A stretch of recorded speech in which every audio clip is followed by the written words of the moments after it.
धर्मांतराविरोधात महत्त्वाचे विधेयक सादर करण्यात आले। डॉक्टर नीलम गोरे यांनी 2004 मधील आपल्या भूमिकेचा पुनरुच्चार करत कडक कायद्याची गरज व्यक्त केली आहे। या विधेयकात फसवणूक किंवा आमिष दाखवून धर्मांतर केल्यास कठोर शिक्षा व कारावासाची तरतूद करण्यात आली आहे। तर तत्कालीन गृहमंत्री आर पाटील यांच्या भूमिकेचाही यावेळी संदर्भ देण्यात आला।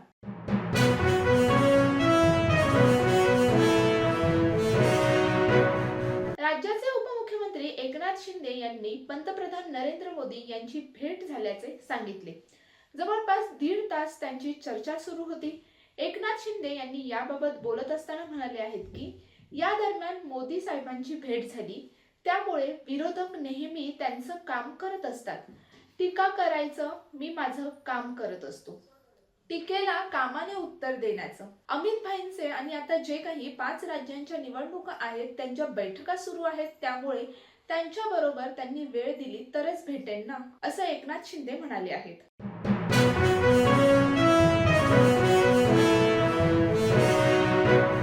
महाराष्ट्र राज्य मार्ग परिवहन महामंडळात तब्बल 17,742 चालक व वाहक कर्मचाऱ्यांची कंत्राटी पद्धतीने भरती करण्यात येणार असल्याची माहिती राज्याचे परिवहन मंत्री प्रताप सरनाईक यांनी दिली आहे। ही भरती एसटी महामंडळात लवकरच दाखल होणाऱ्या नव्या बसेससाठी करण्यात येणार आहे।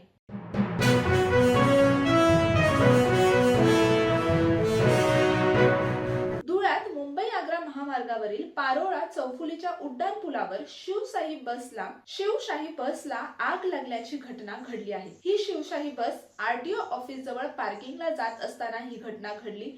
सुदैवाने या बसमध्ये प्रवासी नसल्याने मोठा अनर्थ टळला आहे।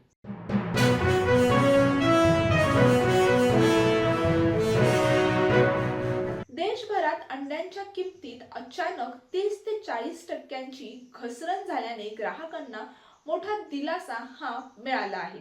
तरी व्यापाऱ्यांसाठी ही परिस्थिती चिंतेची ठरत आहे।